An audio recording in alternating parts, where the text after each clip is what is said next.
আজকে আমি সর্ষে শাকের একটা রেসিপি করার জন্য সর্ষে শাক নিয়ে চলে এসেছি।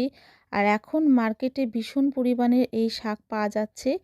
তো যারা এই শাক খাওনি তারা অবশ্যই এই সর্ষে শাক কিনে এনে রান্না করে খেতে পারো। কারণ এর পরে কিন্তু এই শাকটা পাওয়া যাবে না, এখনই পাওয়া যাবে। তো এখন যে জিনিসটা পাওয়া যাচ্ছে আমার মনে হয় সেই জিনিসটা খাওয়া খুবই ভালো। সিজনের জিনিস সবসময় খাওয়া ভালো। তো যারা সর্ষে শাক খাওনি অনেকে হয়তো ভাবতে পারো যে সর্ষে শাকটা ঝাঁঝালো হয়, কিন্তু সেটা কিন্তু একদমই নয়। এরকমভাবে সর্ষে শাক আমি যেভাবে আজকে রান্না করব করতে পারো, খুব ভালো লাগে। আর আমি এই সর্ষে শাক নিয়েছি, দেখো একদম কচি শাক। যে শাকের মাথায় এখনও ফুল আসেনি সেই শাকই নেবে। আর এই শাকের আমি পাতাগুলো নিয়ে নিচ্ছি, ডাঁটিগুলো নিলেও কোনো অসুবিধা নেই, কারণ এই শাক খুবই কচি। তো যেই ডাঁটিগুলো নেয়ার দরকার সেই ডাঁটিগুলো আমি নিয়েছি। এখানে সর্ষে শাকগুলো আমার বাছা হয়ে গেছে, দেখো। এরকম কচি শাক পেলে কখনোই হাতছাড়া করবে না, নিয়ে আসবে। তো শাকগুলো আমি ধুয়ে নিয়েছি অনেকবার করে, পরিষ্কার জল যখন বেরিয়ে গেছে শাকগুলো আমি এবার কেটে নিচ্ছি। মিহি করে কাটছি। শাক যত মিহি করে কাটবে ততই কিন্তু রান্না ভালো হয়, টেস্টি হয়। এটা আমি ছোটোর থেকে জেনে এসেছি, তারপর থেকে আমি যতটা পারি মিহি করে কাটার চেষ্টা করি। শাক নাকি মিহি করে কাটলে বেশি টেস্টি হয়। সে যাই হোক, আমি এইভাবে মিহি করে কেটে নিচ্ছি যতটা পারছি।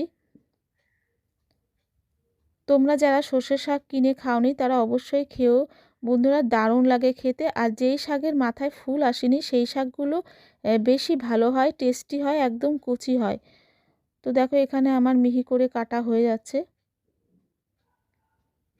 যতটা পারছি আমি এইভাবে মিহি করে নিচ্ছি। এবার শাকগুলো আমি ভাপিয়ে নেব, তো তার জন্য খালি কড়াতে শাকগুলো দিয়ে দিলাম। আর সামান্য একটু নুন দিচ্ছি আর অল্প করে জলও দিচ্ছি। 1 থেকে 2 মিনিট মতন আমি শাকটাকে ঢাকা দিয়ে ভাপিয়ে নেব। আমি কিন্তু শাকগুলো সেদ্ধ করব না, ভাপিয়ে নেব। সেদ্ধ করার কোনো দরকার নেই, কারণ শাকগুলো এতটাই নরম আর কচি যে সেদ্ধ করার কোনো দরকার হয় না। তোমরা যদি সেদ্ধ করতেও না চাও সেক্ষেত্রেও কিন্তু হয়, নুন মাখিয়ে রেখে দিলেও কিন্তু হয়, তাতেই কিন্তু নরম হয়ে যাবে। আমার একটু ভাপিয়ে নিলে ভালো লাগে, সেজন্য আমি এটা নিচ্ছি। এটা সেদ্ধ করছি না, ভাপিয়ে নিচ্ছি। তো আমি ঢাকা দিয়ে রাখছি। 1 থেকে 1.5 মিনিট পর আমি চলে এলাম। দেখো জলটা একদম উপরে চলে এসছে, একদম নরম হয়ে গেছে শাকগুলো। তো এবার আমি তুলে নিচ্ছি। জল খুব একটা ঝরিয়ে নেব না, যেটুকু শাকে জল থাকবে সেটুকু থাকুক, তাতে শাকটা বেশি টেস্টি হয়। আর যেটা এক্সট্রা জল সেটা তো থাকবেই পড়ে। তো এভাবে আমি জল থেকে ঝরিয়ে নিয়ে নিলাম। এবার রান্না করার জন্য চলে এলাম। তো শাকটা আমি সর্ষের তেলে রান্না করব, তার জন্যে অল্প করে সর্ষে তেল দিয়েছি আর তাতে কালো জিরে ফোড়ন দিলাম আর দিয়ে দিচ্ছি একটা শুকনো লঙ্কা। এইভাবে কাঁচির সাহায্যে টুকরো টুকরো করে কেটে দিচ্ছি, এতে আমার টেস্টই ভালো লাগে সেই জন্য দিচ্ছি। তোমরা যদি এরকমভাবে দিতে না চাও ভেঙেও দিতে পারো। আর ঝালটা তোমরা নিজেদের টেস্ট অনুযায়ী দেবে, যারা বেশি ঝাল খাবে বেশি দেবে। এবার দিয়ে দিলাম থেতো করা রসুন। রসুনটা এরকমভাবে থেতো করে দেবে, তাতে ফ্লেভারটা ভালো আসে, খেতেও ভালো লাগে, যেটা রসুন কুচিতে আসে না। এবার দিয়ে দিচ্ছি পেঁয়াজ কুচি। পেঁয়াজটাকেও এরকম লম্বা লম্বা করে কেটে নিয়েছি। পেঁয়াজটা একটু মোটামুটি লাল করে ভাজবো, খুব একটা বেশি লাল করে ভাজবো না, একটু নরম টাইপের হয়ে যাবে, তারপর শাকটা দিয়ে দেব। দেখো পেঁয়াজটা একটু মোটামুটি লাল হয়ে গেছে, এর থেকে আর লাল করবো না। এবার আমি শাকটা দিয়ে দেব। শাকটা দিয়ে একটু মিশিয়ে নিচ্ছি। শাকটা এতটাই কচি যে এটা করতে একদমই টাইম লাগবে না, মানে অন্য কাজ মেটাতে মেটাতেই কিন্তু শাকটা রান্না হয়ে যাবে।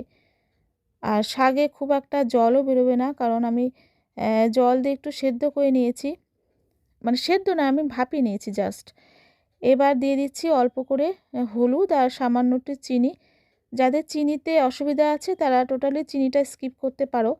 আর নুনটা আমি পরে দেব, কারণ নুন আমি ভাপানোর সময় দিয়েছিলাম। আর এখন যদি দিই শাকটা এমনিতেই কম হয়ে যাবে, তো এখন দিলে নুন বেশি হয়ে যাওয়ার সম্ভাবনা থাকে, সেজন্য আমি নুনটা একদম লাস্ট মুহূর্তে দেব। তো হলুদ আর চিনিটা দিয়ে শাকের সাথে একটু মিশিয়ে নিচ্ছি। মিশিয়ে নিয়ে আমি অল্প টাইম মতন ঢাকা দিয়ে রাখবো। আর এই শাকটা একদম টাইম লাগে না, সেজন্য বেশিক্ষণ ঢাকা দিয়ে রান্না করার কোনো দরকার নেই, তাতে শাকটা পুড়ে যাবে।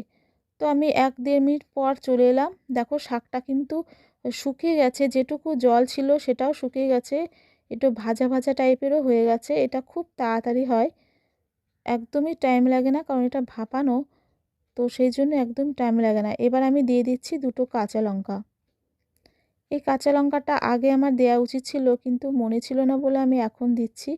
তো সে যাই হোক, আমি লঙ্কাটা মিশিয়ে আবারও 1 মিনিট মতন ঢাকা দিয়ে রাখলাম।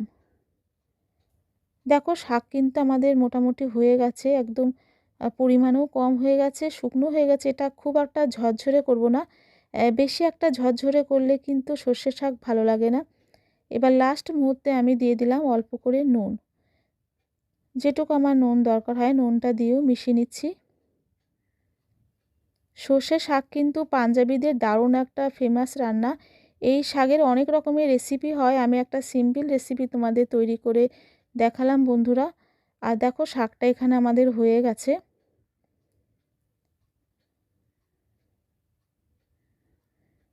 এই শাকটা আমি একটা পাত্রে নামিয়ে নিলাম, শাক একদম আমাদের রেডি। আশা করি তোমাদের আমার রান্না ভালো লেগেছে, ভালো লাগলে একটা লাইক করে দিও। সবাই ভালো থেকো, সুস্থ থেকো, টাটা।